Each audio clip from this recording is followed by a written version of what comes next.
लेकिन यूट्यूब दोस्तों में तव्हांखे असां दोस्तों ही सिंधी अदबी बोर्ड तरफ़ां टिमाही महिराण शाया थींदो रहंदो आहे जेको ही सिंधी वाहिद मैगज़ीन आहे टिमाही जेको मुसलसल शाया थी रहियो आहे। माना महीनो 15 ॾींहं या 2 महीना लेट थिए थो पर माना साल में 4 पर्चा हे शाया कंदा था रहनि ऐं शाया थींदो थो रहे ॾाढे बहितरीन नमूने सां। इन जा ख़ासि शुमारा बि शाया थींदा रहिया आहिनि ऐं हीअ हर महीने पंहिंजी जेको आहे सो उन अंदाज़ ऐं उन सां शाया थींदो थो रहे। सिंधी अदबी बोर्ड जा ॿिया बि रिसाला जेके आहिनि सरतियूं आहे उहो बि विच ते केॾी महिल घटि वधि शाया थी हाणे वरी मुसलसल शाया थिए थो ऐं गुलफुल आहे ॿारनि जो। सिंधी अदबी बोर्ड खां तव्हां सुठे नमूने वाक़िफ़ु आहियो त उन पंहिंजी जेको आहे सो मयार खे ऐं पंहिंजे किताब छपाई सिलसिले खे जारी ऐं सारी रखंदा था अचनि। हीअ त जेका एडिटोरियल बोर्ड आहे जेका ताज़ो हिन महिराण जी अदबी एडिटोरियल बोर्ड आहे तव्हां ॾिसी सघो था बहितरीन नमूने सां हीअ शाया थींदो थो रहे।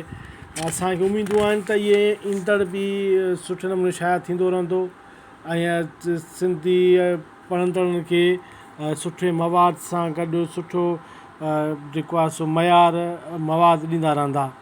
अदबी बोर्ड जो मयार बहितरीनु आहे। मां त घटि में घटि इन मां हिन मां मुतमिन आहियां छो त अहिड़ो मैगज़ीन शाया करणु मवाद सां गॾु जंहिंमें कहाणी ऐं तहक़ीक़ी ख़ासि हवाले सां में जेके तहक़ीक़ी मवाद आहे उहो तमामु सुठो आहे बहितरीनु तहक़ीक़ी मवाद आहे ऐं कहाणियूं नवां कहाणीकार पुराणा कहाणीकार ऐं रिपोर्टूं वग़ैरह ॾाढे सुठे नमूने सां शाया थींदियूं थियूं रहनि। ऐं हिन जी जेका प्राइज़ आहे प्राइज़ बि एॾी वॾी कोन्हे का जो माण्हू हिकिड़ो न वठी सघे। जेको आहे सो तव्हां ॾिसो था फ़ी पर्चो 220 रुपया जेको आहे मूंखे घर वेठे 110 रुपए थो पए साईं अधु क़ीमत ते।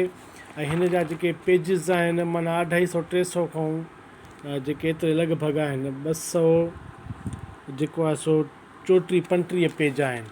बिल्कुलु बहितरीनु मैगज़ीन आहे। तव्हांखे बि अगरि तव्हां शौक़ीन आहियो किताब मैगज़ीन जा त हिन खे तव्हां पढ़ंदव त तव्हांखे बहितरीनु सुठे नमूने सुठो लॻंदो। ऐं हिन में कुझु रंगीन तस्वीरूं बि जेके आहिनि जेके रिपोर्टूं शाया थींदियूं रहंदियूं आहिनि उन जे हवाले खां। वीडियो ॾाढी वॾी थी वई आहे वरी कंहिं ॿिए सिरे सां दुआनि में यादि मुंहिंजे वीडियो खे लाइक कमेंट ऐं सब्सक्राइब ज़रूरु कजो तव्हांजो पंहिंजो एम जुमन।